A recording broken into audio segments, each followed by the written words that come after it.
जाती हैं तो फौज 3 हिस्सों में होती है। पहले जमाने में एक आगे होती थी जिसे मुकद्दमा कहते हैं, उसके पीछे कल्ब, और एक मैमना और एक मैसरा, एक दाहिनी तरफ एक बाईं तरफ, एक पीछे बीच में। हुसैन का घोड़ा बिजली की तरह चलता रहा, तलवार जुल्फ़िकार हैदरी की याद दिलाती रही। मैमना में घुस गए हुसैन तो दाहिना साफ हो गया, बाएं फौज में घुस गए हुसैन तो बायां साफ हो गया। कल्ब पे हमला किया तो कल्ब में अफरा तफरी मच गई। एक सिपाही तीनों हिस्सों पर अकेला हमला कर रहा है।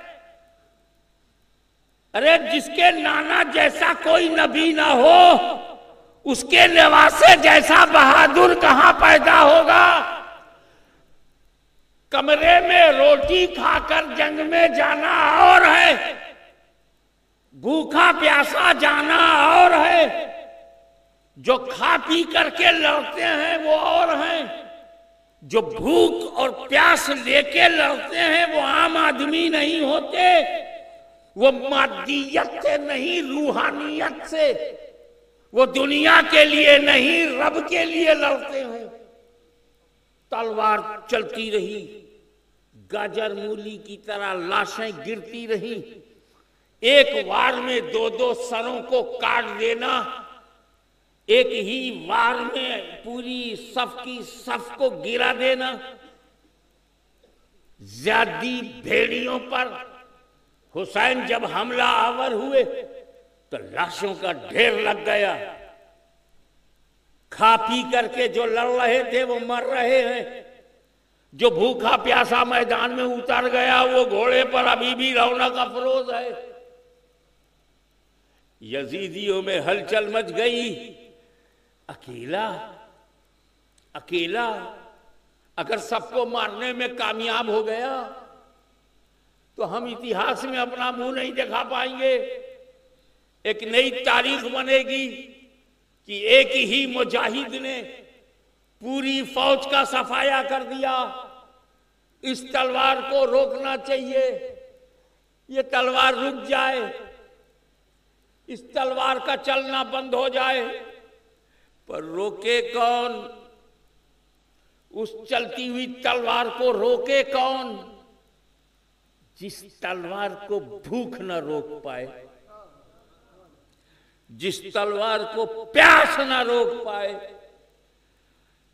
जिस तलवार को अकबर की लुटी हुई जवानी, असगर का बचपना न रोके, जिस तलवार को अब्बास अलमबरदार के कटे हुए बाजुओं का ख्याल न रोके, जिस तलवार को ज़ैनब और सकीना के मारिज़े खतर में आ जाने का एहसास न रोके, अरे जिस तलवार को ये भी न रोके कि मेरे बाद मेरे बच्चों के साथ क्या होगा, मेरे बाद मेरी फैमिली के साथ क्या होगा, मेरे बाद मेरे परिवार के साथ क्या होगा, ये डर भी उस तलवार को न रोक पाए।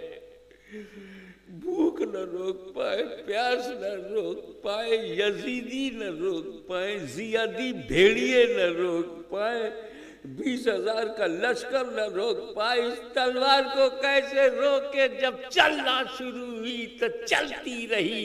किसी को खैबर याद आया, किसी को बद्र उहुद याद आया, किसी को बाजुए हैदर याद आया, किसी को कुव्वते परवरदिगार याद आई, किसी को हुसैन आजम के अंदर अहले बैत की मुकम्मल कुव्वत दिखाई पड़ी।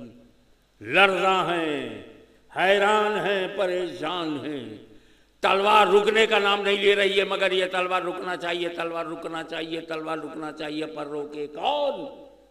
भूख न रोके, प्यास न रोके, मौत न रोके, खौफ न रोके, डर न रोके, रोके कौन?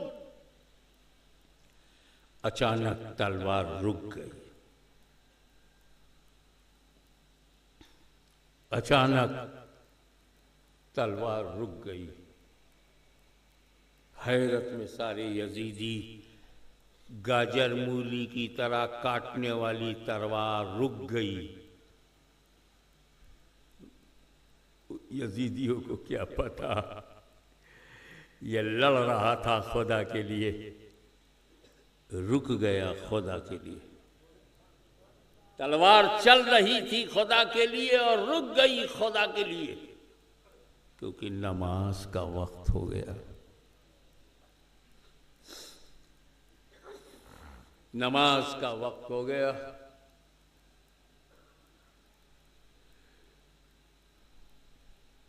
तलवार का रुकना था। चौतरफा तीरों की बरसात, उत्तर दक्षिण पूरब पश्चिम चारों तरफ से हुसैन पर तीरों की बारिश। सैकड़ों तीर फिजा से, तीर कमान, जख्मी हुसैन। घोड़े की गर्दन कट गई, घोड़ा गिर गया पीठ पर बैठे थे हुसैन, जमीन पर गिर पड़े। इमाम हुसैन हमारा तुम्हारा इमाम जख्मी होकर जमीन पे गिर पड़े। इमाम हुसैन को जब गिरा हुआ देखा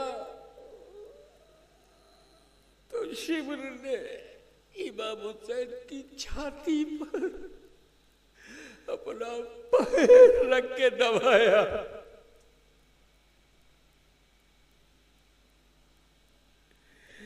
शिब्र ने अपना पैर रख करके दबाया।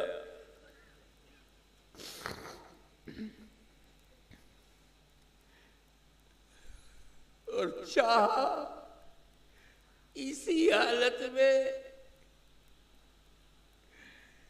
इनको खत्म कर दिया जाए। बेशक जिस्म जख्मी था, जिस्म की ताकत निकल गई, लेकिन इमामत की ताकत, हुसैन के खून की ताकत, पूरी ताकत से जो हिलाया तो पैर हट गया, सर सजदे में चला गया।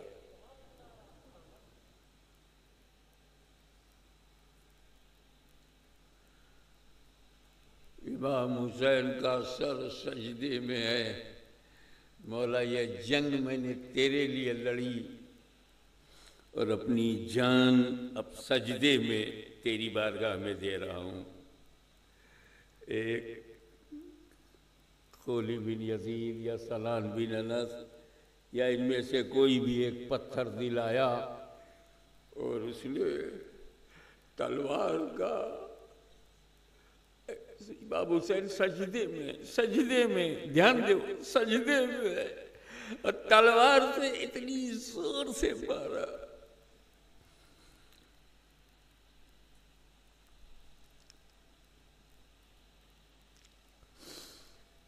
कि सर मुबारक उनके तन से अलग हो गया। इन्ना लिल्लाहि व इन्ना इलैहि